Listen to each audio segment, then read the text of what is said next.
My professor failed me because I wouldn't sleep with him. So I ended his career. So there I am, sitting in the dean's office, watching my professor's career explode in real time. Security is escorting him off campus. His tenure is being revoked, and multiple news outlets are calling for interviews. All because he thought he could use his power to force me into his bed and then punish me when I refused. But this isn't just about one predator. This is about a system that protects monsters and how I helped tear it down. 2 years ago, I was a 19-year-old sophomore majoring in biology at a well-respected university. I had a 3.8 GPA, I was on track for graduate school, and I genuinely loved my field of study. That's when I met Professor Richards. He was in his mid-40s, well-regarded in his field, married with kids. He taught advanced molecular biology, which was required for my degree. At first, he seemed like the perfect mentor. He praised my work, encouraged me to pursue research, and offered to be my academic advisor.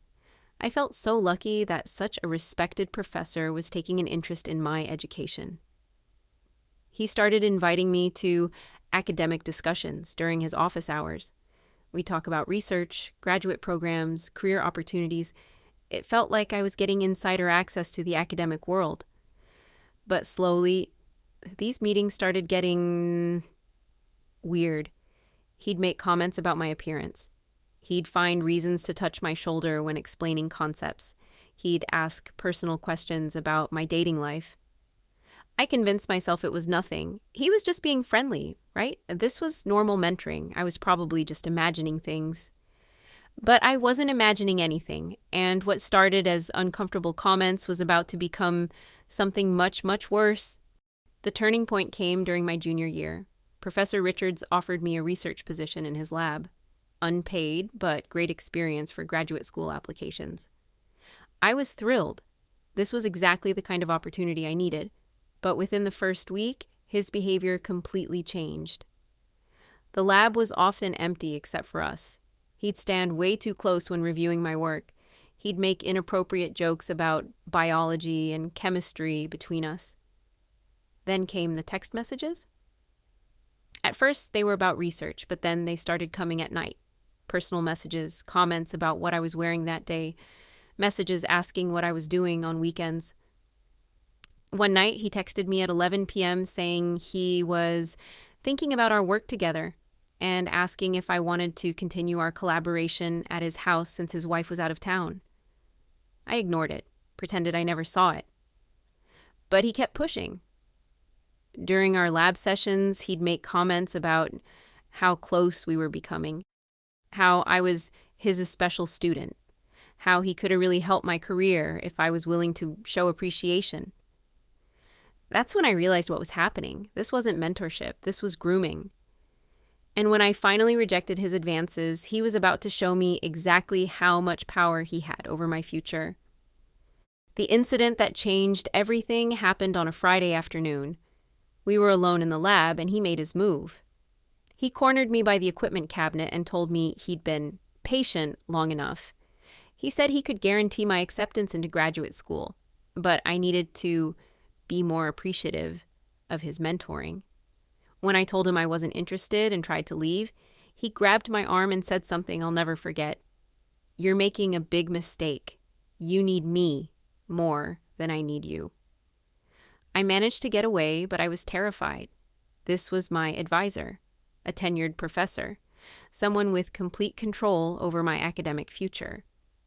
At first, I tried to pretend nothing happened. I avoided being alone with him, kept interactions brief and professional, but that's when the retaliation started.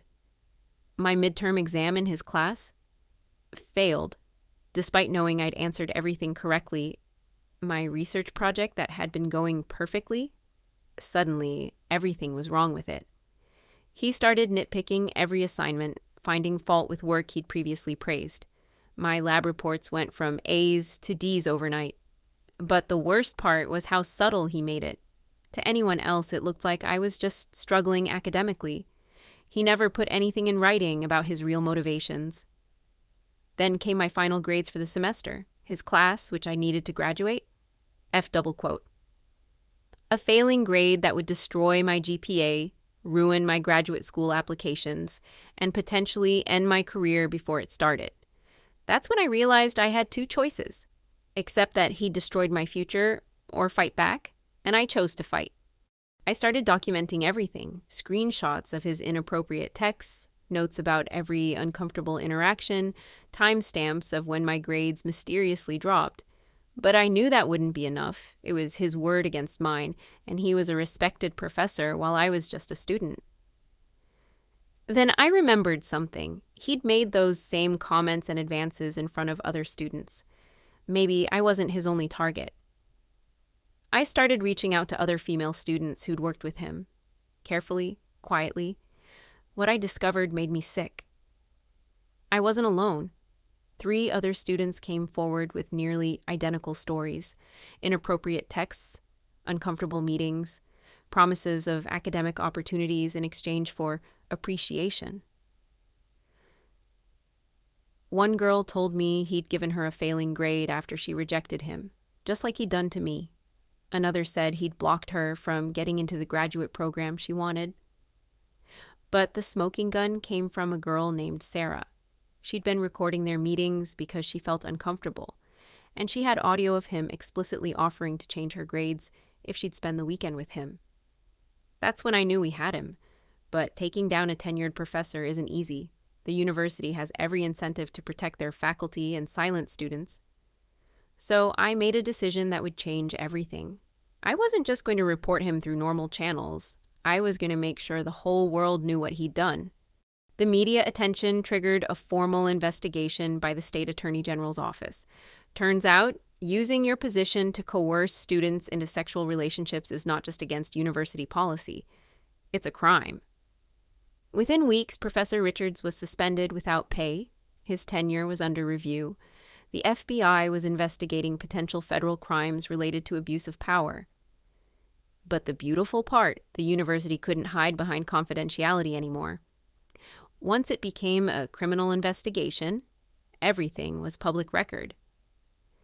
The depositions revealed the full scope of his behavior: 7 different students across 3 universities, a pattern of targeting vulnerable young women, using his power to coerce them, and then retaliating when they refused. His wife filed for divorce. His research funding was revoked. Universities started removing his name from papers and awards.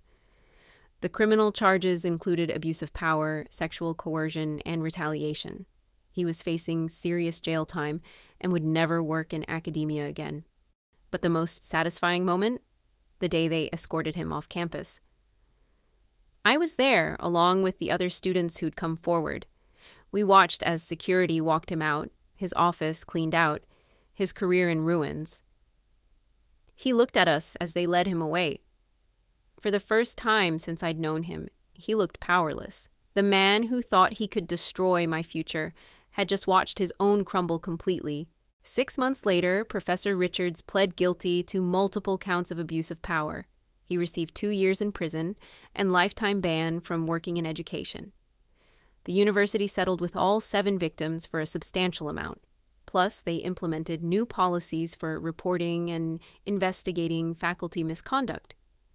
As for me, my grades were corrected, I got into the graduate program of my choice, and I'm now working on research that's actually making a difference. But more importantly, we changed the system. The university can no longer quietly shuffle predators off to other institutions.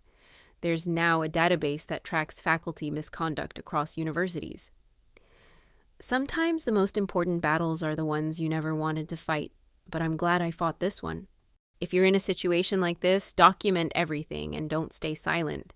These predators rely on isolation and shame to protect themselves. The system is designed to protect powerful men, but it can be changed. It just takes courage to speak up and strength to keep fighting when they try to silence you. Professor Richards thought he could use his power to control and abuse students. Instead, he learned that students have power too. The power to demand justice. What would you have done in my situation? Have you ever had to stand up to someone abusing their power? Let me know in the comments. And if this story inspired you, subscribe, because we need to keep telling these stories until every predator knows they can't hide anymore.